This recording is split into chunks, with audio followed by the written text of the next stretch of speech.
Maksudnya apa tetesan hitam itu? Dia akan merasa beberapa hari ke depan hidupnya gelap, hidupnya sulit dengan satu dosa kecil. Banyak pintu-pintu rezeki yang masih tertutup sampai titik hitam itu bersih.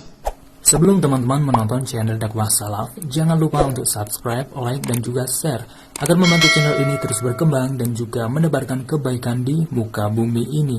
Jazakallah khair, selamat menonton. Seorang anak muda yang ada di Irak terkenal dengan kesolehannya. Orang ini saking kekuatan hubungannya dengan Allah luar biasa. Kalau azan langsung ke masjid on time, tidak pernah ketinggalan saf pertama.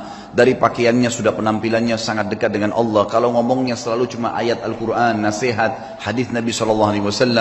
Hidupnya sehari-hari begitu. Kalau bekerja mencari yang halal, pokoknya sudah di jalan Allah Subhanahu Wa Taala. Orang ini memiliki kelebihan fisik, sangat gagah. Di Baghdad terkenal pada saat itu dia adalah anak yang paling gagah. Umurnya juga masih sekitar 19 tahun pada saat itu kisah ini terjadi. Sampai menjadi buah bibir di kalangan seluruh wanita di Baghdad pada saat itu. Berharap wanita bisa ngobrol saja sama dia, karena luar biasa. Tampannya, orangnya santun, sampai dikejar-kejar. Ada satu wanita kaya, seorang istri pejabat, terkenal dengan kecantikannya, kekayaannya. Semua laki-laki juga mengejar dia karena kelebihan fisik yang dia miliki.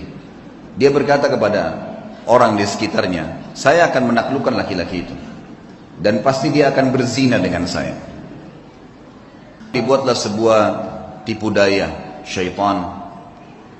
Kebetulan waktu suaminya lagi pergi bertugas keluar kota, dan zaman dulu orang kalau tugas berbulan-bulan dan Allahu a'lam bisa kembali atau tidak, karena memang mereka pada zaman itu tidak ada komunikasi, tidak ada transportasi kayak kita sekarang.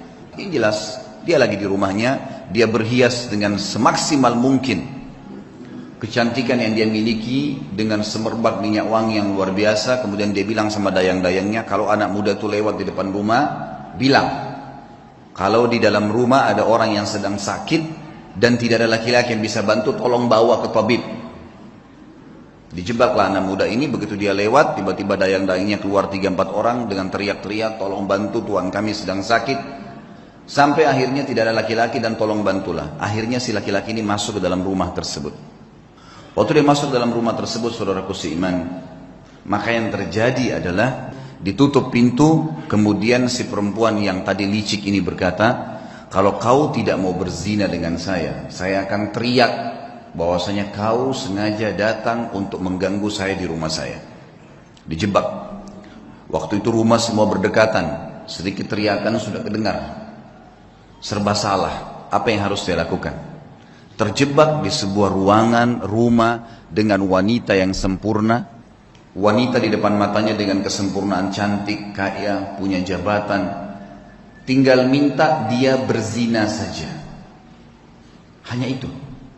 Dia bisa menikmati, dia bisa mendapatkan harta dan seterusnya. Tapi saudaraku, orang yang sudah mengenal Tuhannya Allah berbeda. Dia sudah tahu siapa dia sudah tahu siapa yang akan dia hadapin dari makhluk juga ini. Dia sudah tahu bagaimana hukum Tuhannya. Dia sudah tahu janji-janji Allah nanti kalau dia meninggalkan yang haram, nantinya di surga akan dibalas apa. Dia sudah pelajari semuanya. Maka dia pun berdoa kepada Allah mengatakan, ya Allah, engkau tahu bagaimana aku menjaga hubunganku denganmu dengan baik. Dan dari dulu aku sudah selalu digoda untuk melakukan hubungan dengan lawan jenis dan aku selalu menahannya. Kenapa sekarang aku tiba-tiba masuk dalam sebuah jebakan syaitan yang seperti ini? Selamatkanlah ya Allah. Tiba-tiba dia rasa mules, perutnya nggak enak. Kemudian dia bilang, saya mules, saya butuh kamar kecil.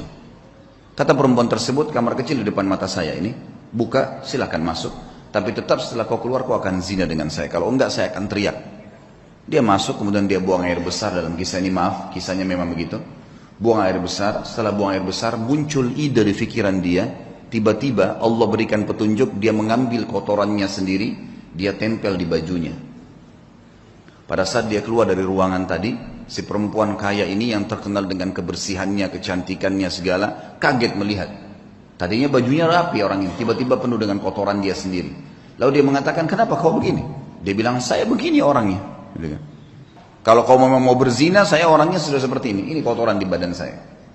Akhirnya perempuan tersebut mengatakan, keluarkan laki-laki ini jorok dan kotor. Dikeluarkan dari perempuan tadi, dan dia begitu keluar di depan rumah perempuan tadi, sujud syukur kepada Allah, selamat dari zina. Seseorang kalau tahu dan mengenal Tuhannya, dia akan menyelamatkan dirinya dari dosa, bukan cuma terjerumus. Sudah terjebak masih bisa lari, teman-teman sekalian. Betapa lemahnya banyak orang di antara kita, bukan cuma dijebak, dianya sengaja jerumuskan dirinya. Padahal sabda Nabi SAW jelas dalam hadis Bukhari, kalau seseorang hamba berbuat dosa, satu dosa kecil, tertetes di dalam hatinya titik warna hitam, kelam. Maksudnya apa tetesan hitam itu? Dia akan merasa beberapa hari ke depan hidupnya gelap, hidupnya sulit dengan satu dosa kecil. Banyak pintu-pintu rezeki yang masih tertutup sampai titik hitam itu bersih. Apa kata Ibnu Umar radhiyallahu anhu? Aku mengetahui beratnya dosa kecil yang aku lakukan. Akar dzam, dosa yang paling kecil. Mungkin kita cuma melihat sesuatu yang biasa, mungkin cuma sekedar dengar sesuatu yang tidak disengaja. Saya tahu Allah mengharamkan saya sholat berjamaah subuh di masjid sebulan. Terharamkan dari ibadah gara-gara dosa yang paling kecil bagi dia.